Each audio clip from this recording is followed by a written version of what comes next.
हम लोग भगवत गीता को सिस्टमेटिकली पढ़ने का प्रयास कर रहे हैं। कुछ दिनों से भूमिका डिस्कस कर रहे हैं। आज उस पर 15वां दिन है, डे 15।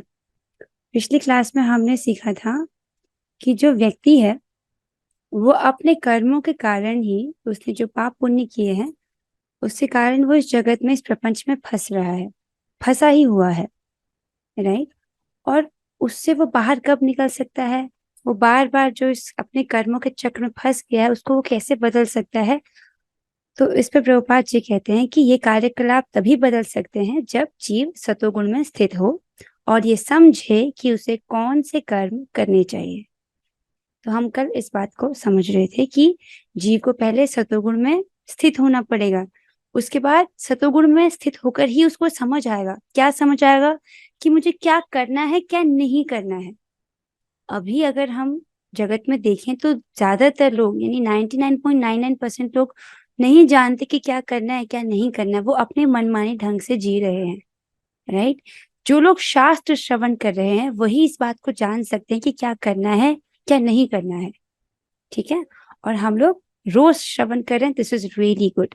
तभी तो हमारे विवेक का निर्माण होगा। विवेक मतलब ये बुद्धि कि क्या करना है मुझे, क्या नहीं करना है मुझे, ठीक है। फिर हमने जाना था कि परमात्मा प्रत्येक जीव के हृदय में ईश्वरीय नियंता के रूप में वास करते हैं और जैसा जीव चाहता है वैसा करने के लिए जीव को निर्देशित करते रहते हैं, ठीक है। आज हमें यहाँ से पढ़ना है, चलिए पढ़ना शुरू करते हैं। यदि वह ऐसा करता है तो उसे विगत पूर्वकृत कर्मों के सारे फल बदल जाते हैं।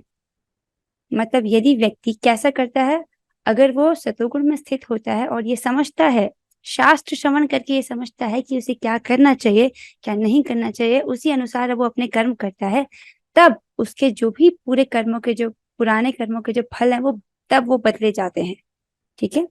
फल स्वरूप कर्म शाश्वत नहीं है। इसीलिए हमने ये कहा कि 5 तत्वों में ईश्वर, जीव, प्रकृति, काल तथा कर्म में से 4 शाश्वत हैं और कर्म शाश्वत नहीं है। I hope this is clear. ये हम लोग पहले भी समझ रहे थे कि जब भगवत गीता में हम 5 तत्वों के विषय में पढ़ते हैं, ईश्वर, जीव, प्रकृति, काल और कर्म, इसमें से जो पहले 4 हैं वे शाश्वत हैं। ईश्वर शाश्वत है, जीव शाश्वत है, प्रकृति शाश्वत है, काल ये भी शाश्वत है, लेकिन कर्म शाश्वत नहीं है। किस कंडीशन में?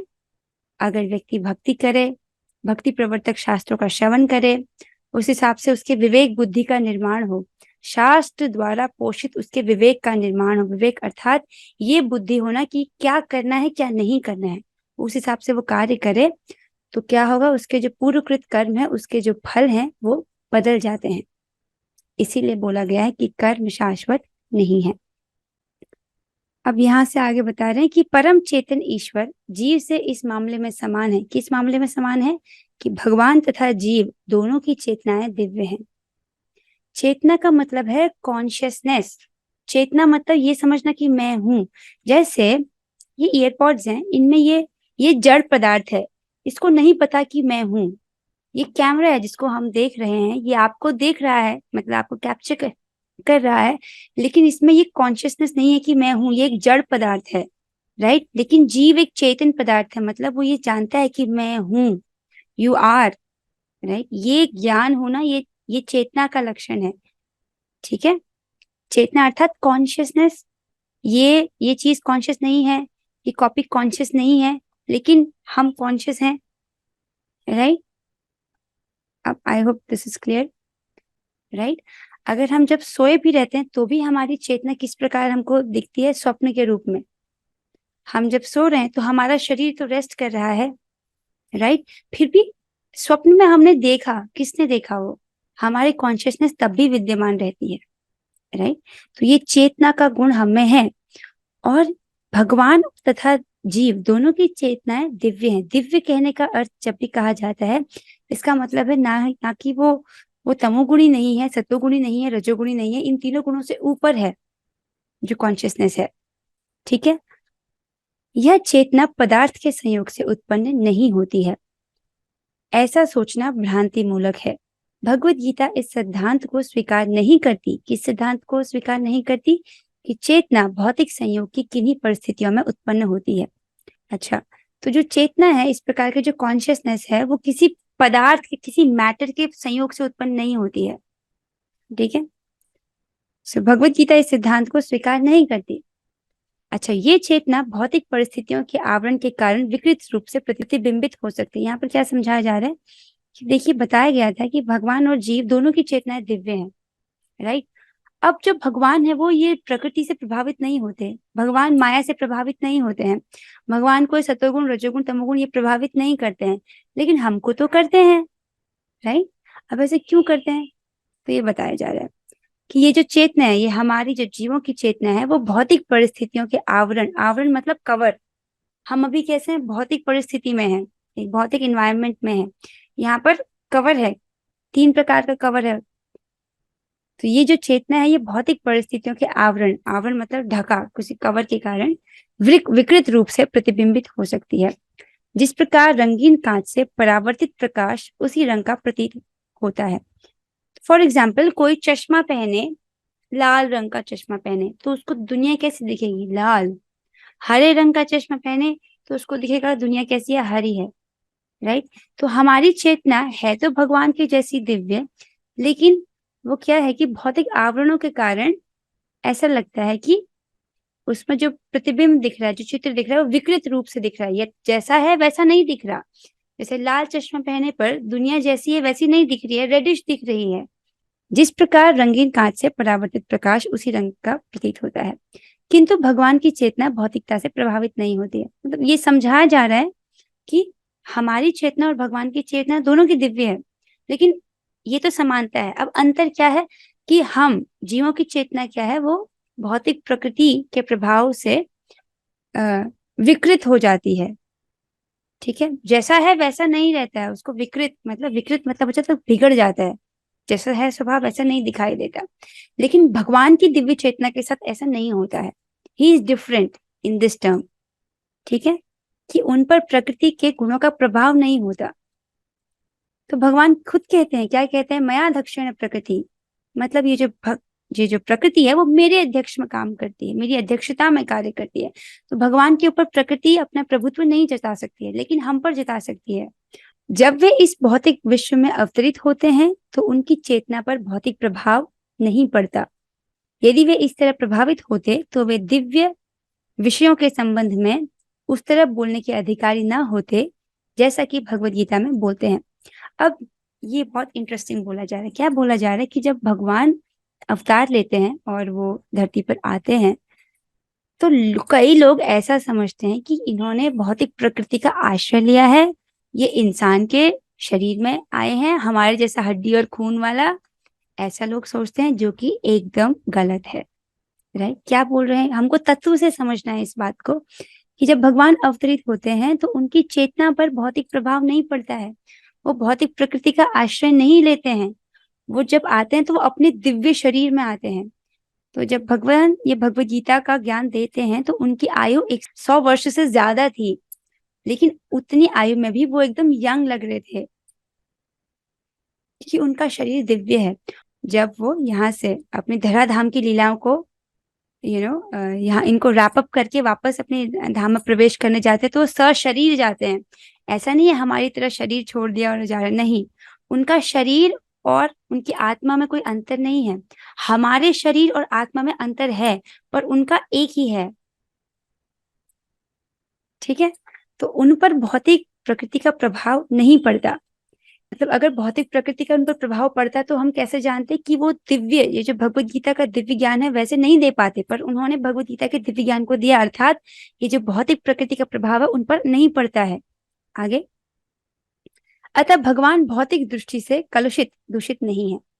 ये वैसे बहुत इंपॉर्टेंट बात है समझने के लिए, बहुत डीप बात है। कई बार लोग भगवान को अपने लेवल पर देखते हैं, ऐसा नहीं है। ठीक है, इसलिए हम तत्व के पर्सपेक्टिव से समझने का प्रयास कर रहे हैं। भगवत गीता तो शिक्षा देती है, oh this is very very important, अब अलर्ट होकर सुनिएगा।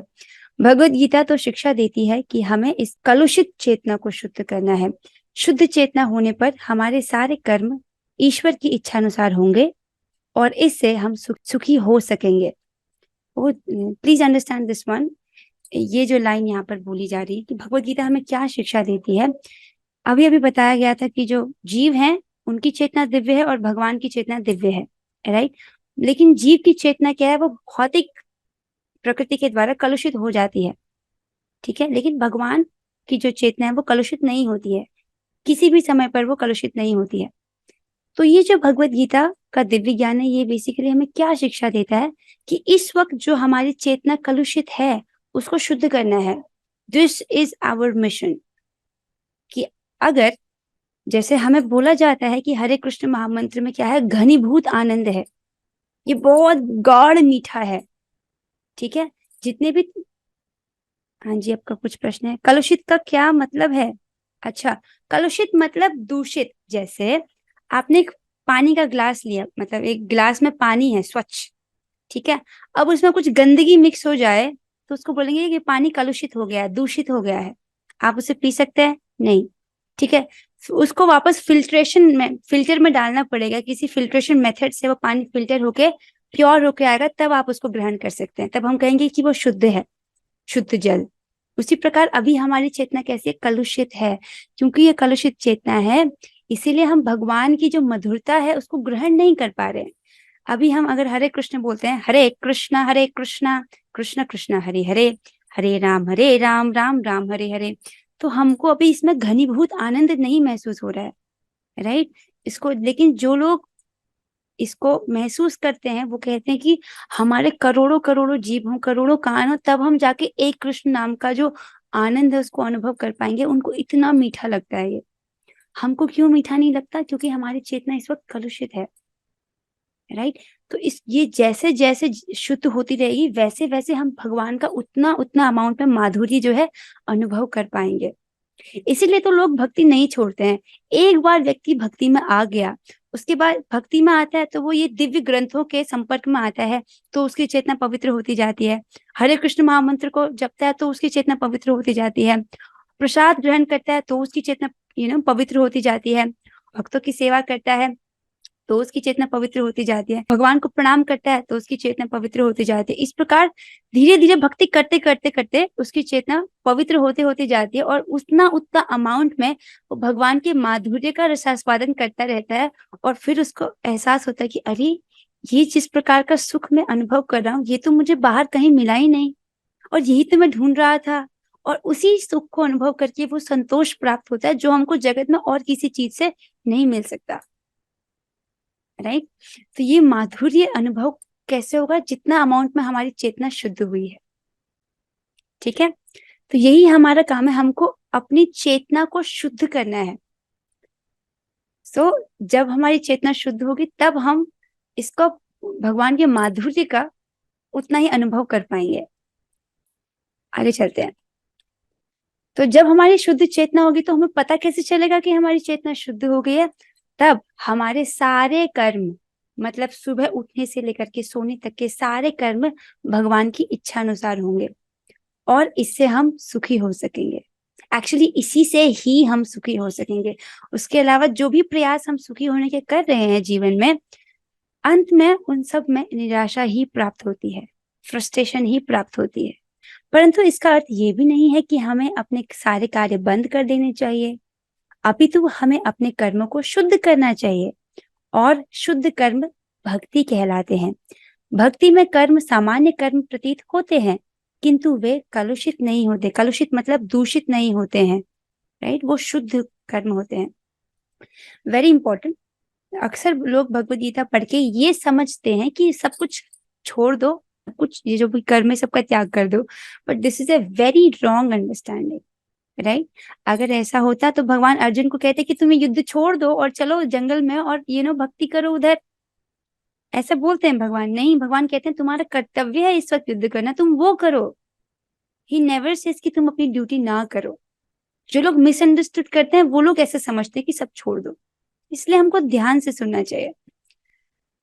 तो और हमें कैसे कर्म करने चाहिए? शुद्ध कर्म करने चाहिए। शुद्ध कर्म क्या कहलाते हैं? भक्ति कहलाते हैं, राइट। और भक्ति के कार्य हमको सामान्य कर्म प्रतीत होते हैं किंतु वो कलुषित नहीं होते। अब कैसे? थोड़ा सा उदाहरण दिया जाएगा। एक अज्ञानी व्यक्ति भक्त को सामान्य व्यक्ति की भांति कर्म करते देखता है, किंतु ऐसा मूर्ख ये नहीं समझता कि भक्त या भगवान के कर्म अशुद्ध चेतना या पदार्थ से कलुषित नहीं होते।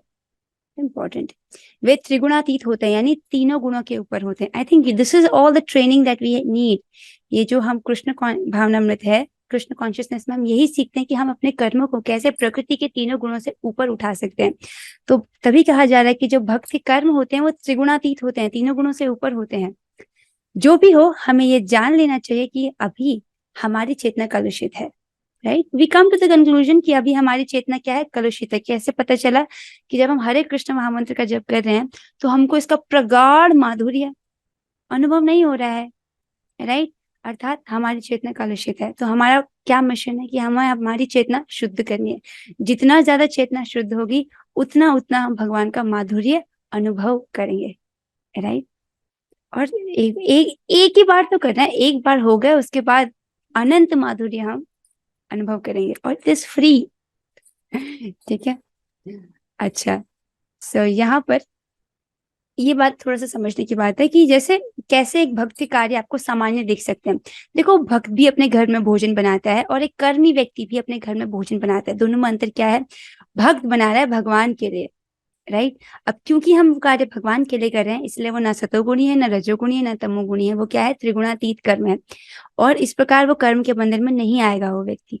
लेकिन जो कर्मी व्यक्ति अपने लिए ही भोजन बना रहा है, तो भगवान उसको भगवत गीता के अध्याय 3 श्लोक संख्या 13 में कहते हैं कि ऐसे व्यक्ति जो केवल अपनी इंद्रिय तृप्ति के लिए ही भोजन बनाते हैं वो तो सिर्फ पाप खाते हैं, और मेरे भक्त क्या खाते हैं? वो यज्ञ में अर्पित जो उच्चिष्ट है उसको खाते हैं, यानी भगवान का प्रसाद खाते हैं। और इस प्रकार उनके जो सारे कर्म हैं, सारे जो पाप हैं वो नष्ट हो जाते हैं।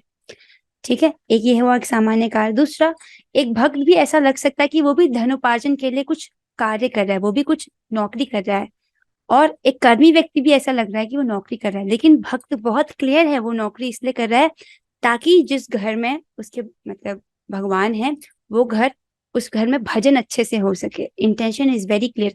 हम ये सारी जो मेंटेनेंस की चीजें हैं इसलिए कर रहे हैं ताकि ये शरीर अच्छे से मेंटेन हो सके, घर में भगवान की सेवा अच्छे से हो सके, ताकि हम उनकी अच्छे से भक्ति कर सके। उसका इंटेंशन इज वेरी क्लियर। लेकिन कर्मी व्यक्ति क्यों कर्मा रहा है? अपने इंद्रियों के सुख के लिए, कि इससे मुझे सुख मिले और मेरे बच्चों को सुख मिले, दैट्स इट, दिस इज, वो इसी लिमिट तक सोच सकता है। लेकिन एक भक्त की दृष्टिकोण बहुत आगे का है, बहुत ब्रॉड है। He is not thinking just about next 100 years। भक्त सिर्फ आगे 100 साल के विषय में नहीं सोच रहा है, वो इटर्नल समय के बारे में सोच रहा है। ही इज वेरी एडवांस, समझ रहे हैं? वो हर इज वेरी कॉन्शियस कि अगर वो पैसे कमा रहा है तो क्यों कमा रहा है? ताकि इससे मैं भगवान की सेवा कर सकूं और मेरे घर में भजन अच्छे से हो सके, हम लोग निश्चिंत रूप से भजन कर सकें। तो इस प्रकार दोनों ही रूप में ऐसा लग सकता है कि भक्ति कर्म सामान्य है, लेकिन वास्तव में वो तीनों गुणों के ऊपर है। इस प्रकार वो कर्म करते हुए भी इस जगत में कर्म नहीं करता, मतलब कर्म कर रहा है लेकिन वो कर्म के बंधनों में नहीं फंस रहा है। समझ रहे? अब यहाँ से आगे हम अगली क्लास में पढ़ेंगे। 3 बार हरे कृष्ण महामंत्र का जप करेंगे, और उसी के साथ हम आज की क्लास को यहीं पर विराम देते हैं। ठीक है, तो हम चलिए साथ में करते हैं। हरे कृष्णा कृष्णा कृष्णा हरे हरे, हरे राम राम राम हरे हरे। हरे कृष्णा कृष्णा कृष्णा हरे हरे, हरे राम राम राम हरे हरे। हरे कृष्णा कृष्णा कृष्णा हरे हरे, हरे राम राम राम हरे हरे। श्रीमद् भगवद गीता की जय, श्री प्रभुपाद की जय, और glories to Shri Guru Angad. Hare Krishna.